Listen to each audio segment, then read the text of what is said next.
Not everyone on social media is a good source of nutrition information, and this might be a bit controversial, but I think I want to tell you exactly who should and who you should not trust in this day and time.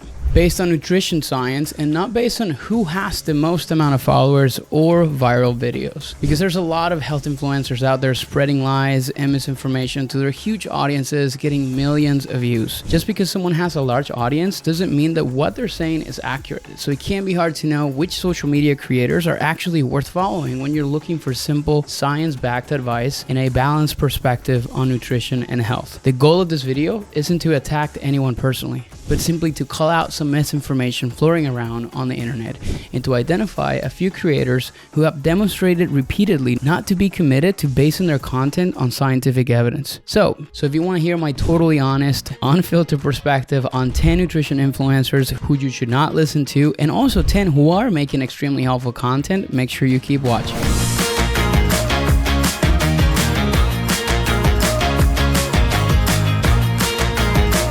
Hey everyone, and welcome back to my channel. I'm excited for this video today because I'm taking you behind the scenes of my own social media to let you in on which influencers I personally follow and watch regularly and which ones I would never trust for accurate information. If you've been a follower for a while, you may have seen some of my reaction videos where I'm debunking nutrition misinformation. And if you have, you probably recognize some of the influencers that I'm going to be mentioning here today. And as expected, I'm probably going to receive a lot of great trolling comments. But first, if you're new to my channel, I want to give you a quick intro. My name is Andres Ayesta. I'm a registered dietitian who works with men, mainly in their 30s, 40s, and 50s, to help them lean out, build muscle, and get the physique that they want without having to sacrifice the foods that they like to eat. Now, I make videos to simplify fat loss and give you actionable science-based information so that you can make real sustainable progress in your own health. And something I really want to emphasize here is the word science-based, or the phrase. That means everything I'm sharing in here has research evidence to back it up and isn't just based on ideas I came up with or some conspiracy theory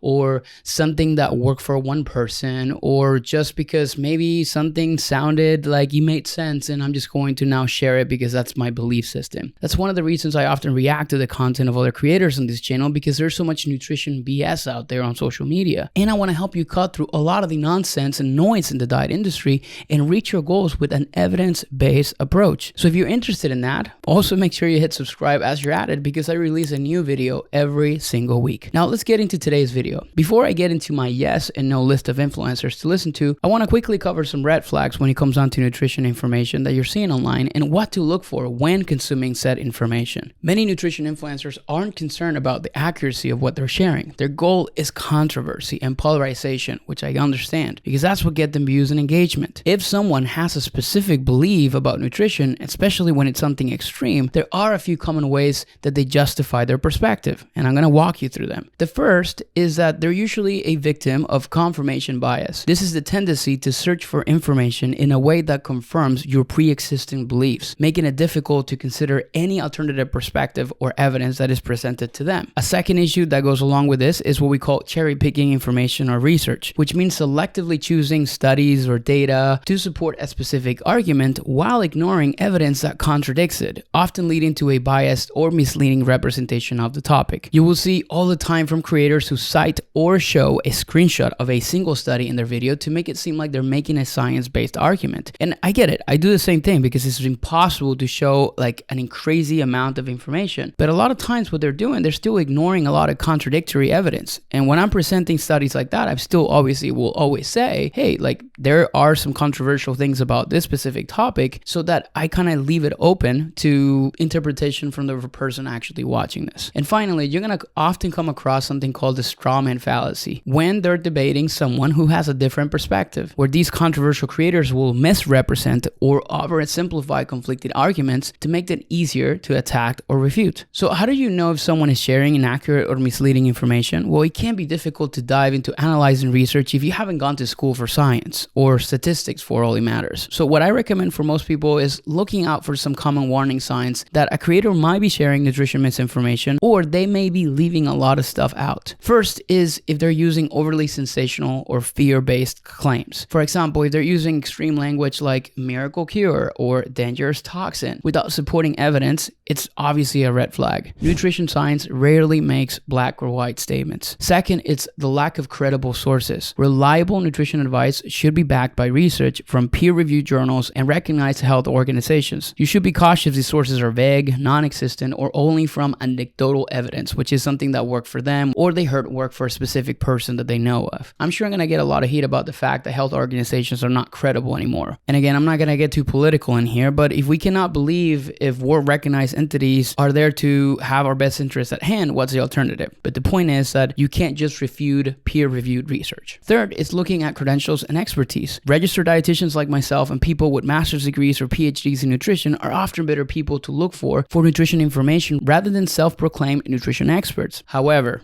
and this is important, while qualifications are important, I'm not the type of person that feels that you need to have a ton of letters after your name to provide evidence-based information. And some people with qualifications will also still provide misinformation. So at the end of the day, it's not about the credentials so much, but about the information that is being shared. I get attacked all the time on social media because I'm a dietitian and that information is outdated. Well, I went to school for years to learn also how to interpret research. It's not just what to teach about nutrition, and my views can change, but that's a big part of it. Next, and this is going to come up a lot in the videos I'm sharing today, is demonizing or glorifying specific foods. While some foods are more nutrient dense than others, no single food is solely responsible for causing or preventing disease. Balanced nutrition considers the overall diet rather than isolating certain foods as good or bad. And finally, rapid fire, a few other red flags include things like promoting quick fixes, selling expensive supplements and products related to the claims that they're making, and not acknowledging individual differences in people's nutritional needs. Sustainable results are not typically the ones that come the fastest. Advice that's tied to selling a product is a conflict of interest, and one-size-fits-all approaches are typically too simplistic. Okay, now that we covered some of the warning signs, I think you'll be able to easily pick out some of the problems as we go through this list of influencers. Again, I want to emphasize that these are people who have shown over and over to produce content that is not based on reputable research. These aren't one-off offenders, and I'm going to keep these reviews as balanced and as objective as possible.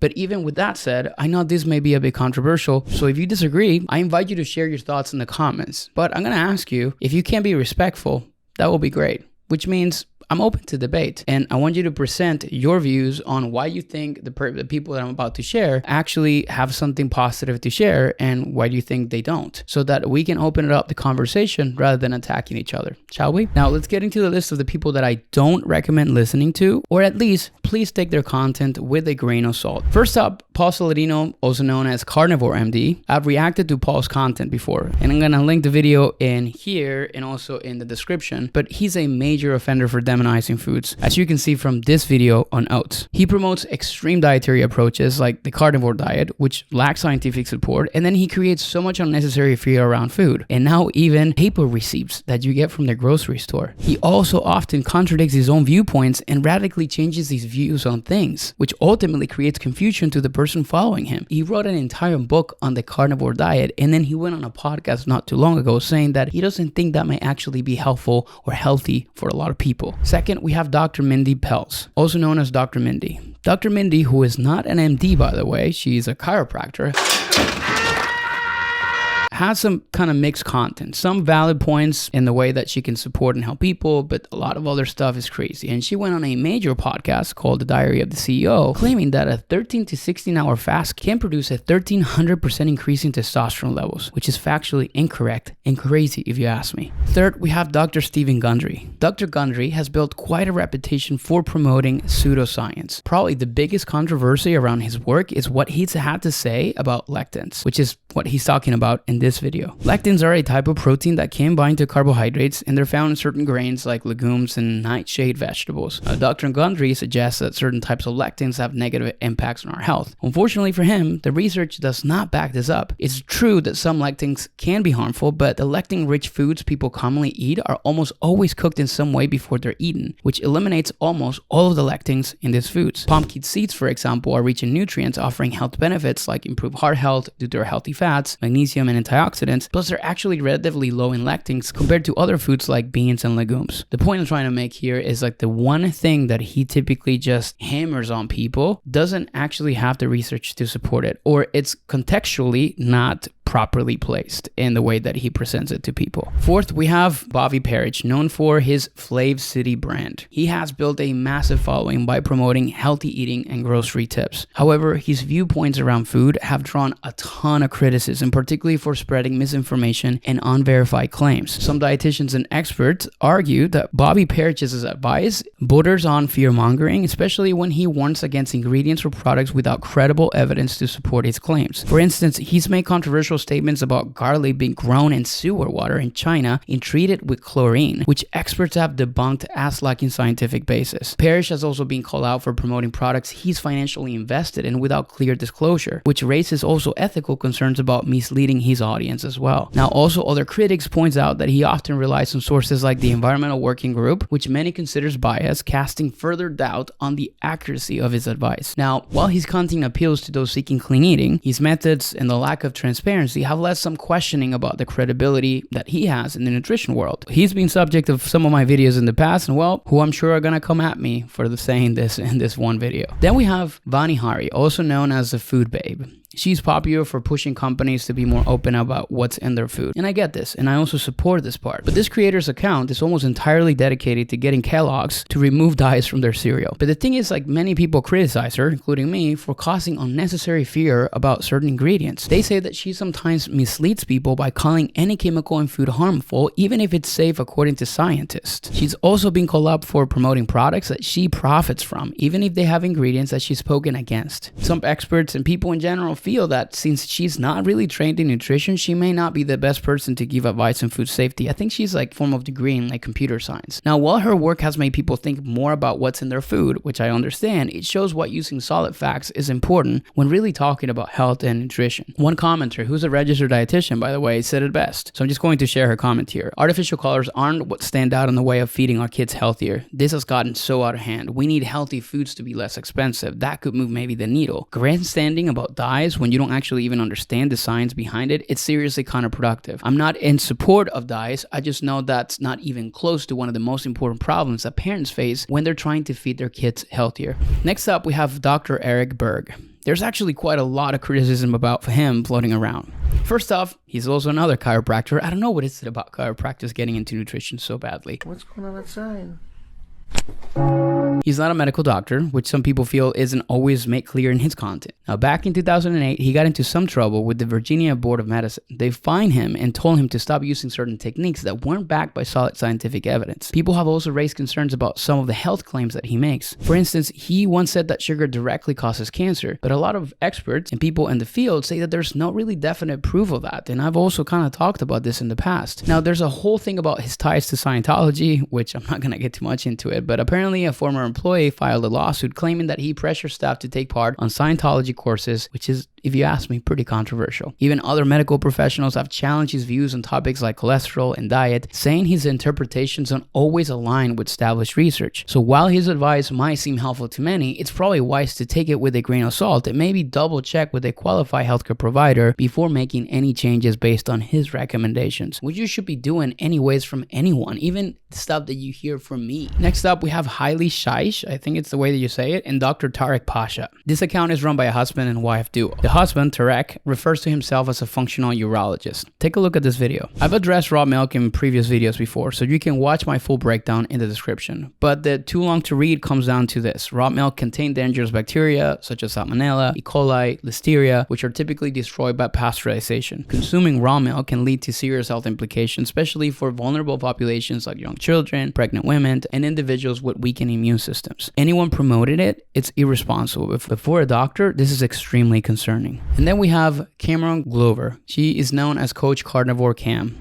It's true that foods that are high in cholesterol don't necessarily rise your total cholesterol levels in your body, and there's a lot of controversy in the field of nutrition research about the connection between saturated fat, cholesterol, and heart disease. That said, there's no scientific evidence to support the carnivore diet, and people who follow this diet are missing out on the benefits of fiber and are at risk of nutrient deficiencies.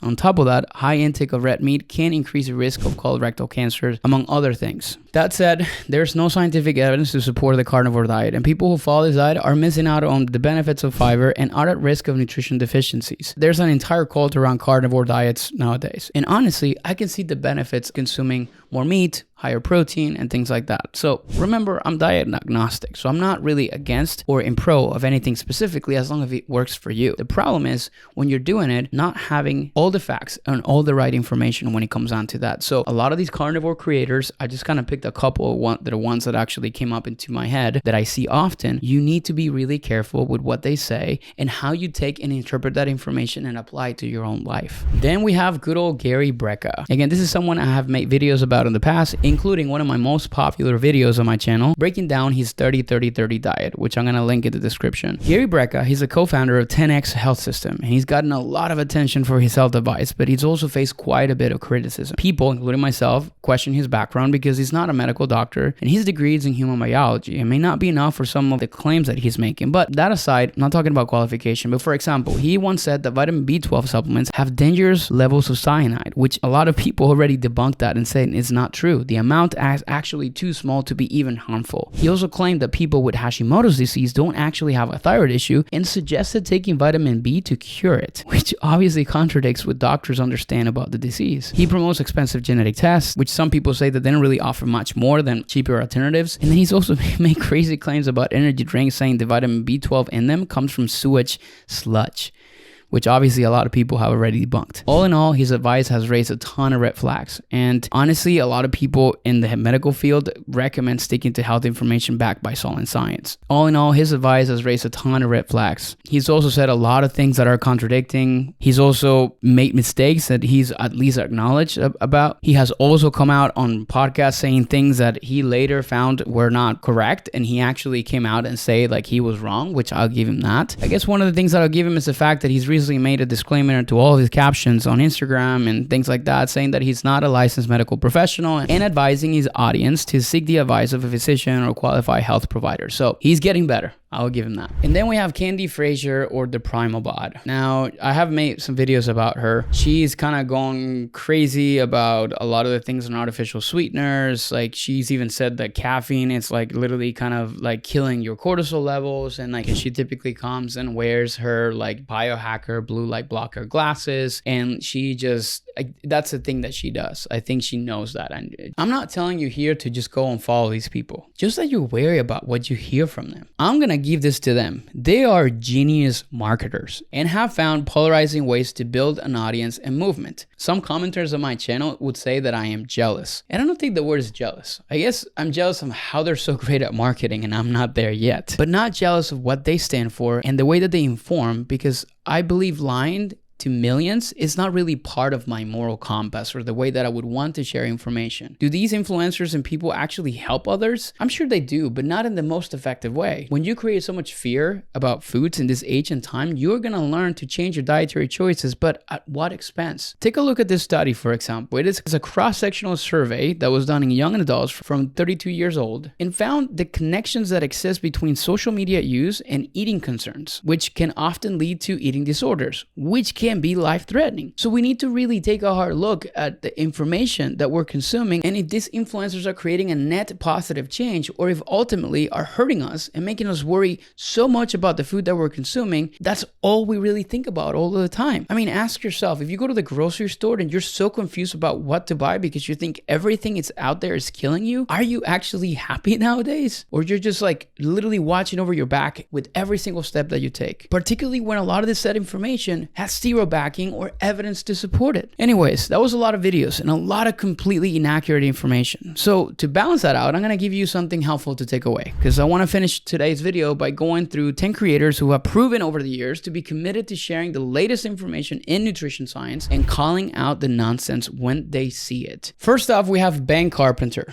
He's a fitness expert known for his evidence-based content on exercise, nutrition, and debunking fitness myths. I love his take, and he's also very neutral when it comes down to sharing information. Second, we have Dr. Mike Warshawski. He's also known as Dr. Mike. He's a board-certified family medicine physician who shares content on health in social media, and he has a massive YouTube channel as well. Third, we have Idris Mughal, also known as Dr. Ids, and also known as the Time for School guy. He's a doctor with a master's in nutrition research who shares a lot of reaction videos with science-backed explanation on nutrition, weight loss, and health myths. He goes really hard on a lot of these influencers, and he's honestly ruthless. Fourth, we have the Food Science Babe. She's a chemical engineer and food scientist who debunks myths about the food industry and ingredients that we have in food. Fifth, we have Dr. Julian Brighton. She's a hormone expert, naturopathic doctor, and author who focuses on women's health. We also have Dr. Rhonda Patrick. She's a biomedical scientist known for her work in nutrition, aging, and disease prevention, and for sharing in-depth research in topics like vitamins, exercise, and fasting, and also a lot of stuff on cold and heat exposure, particularly heat exposure and saunas. Then we have Abby Sharp, also known as Abby's Kitchen. She's huge on YouTube, and she's also a registered dietitian like me. She emphasizes on balanced eating and reviews of various different diet trends, and also reacts to a bunch of influencers. You can find her all across platforms, but like I said, her YouTube, it's her main platform. Then we have Andy Miller. She doesn't have a massive account. She's another registered dietitian who shares evidence-based health and nutrition content. It focuses on simplifying science, busting myths, and providing practical nonsense tips for fueling yourself without the restriction. Then we have Lane Norton. He is known as BioLane. Now, he has a PhD in nutritional sciences. He's a bodybuilder and a powerlifter who shares evidence-based information on fitness and fat loss. He's another guy that is ruthless, and the way he shares information is really not my cup of tea, but nevertheless is somebody that I would recommend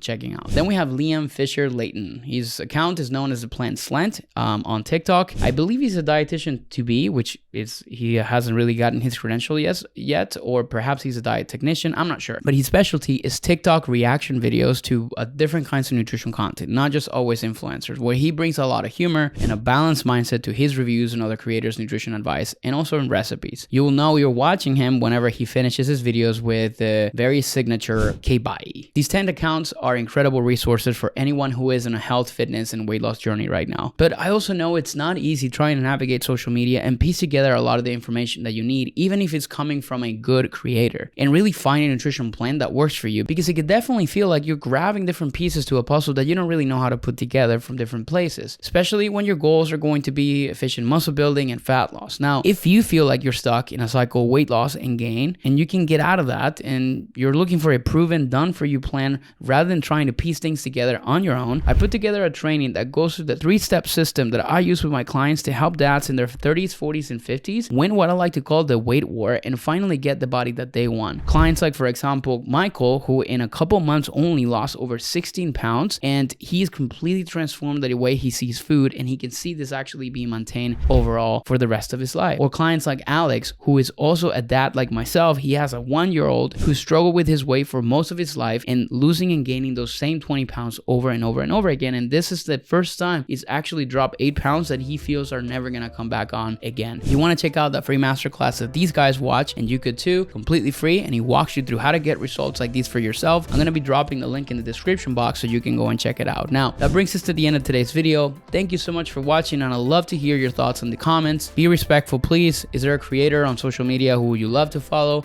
or one you think might be spreading misinformation, but you're just not too sure? Let me know below, and make sure you're subscribed to my channel so you don't miss any of my future videos. Bye for now, we'll see you next week.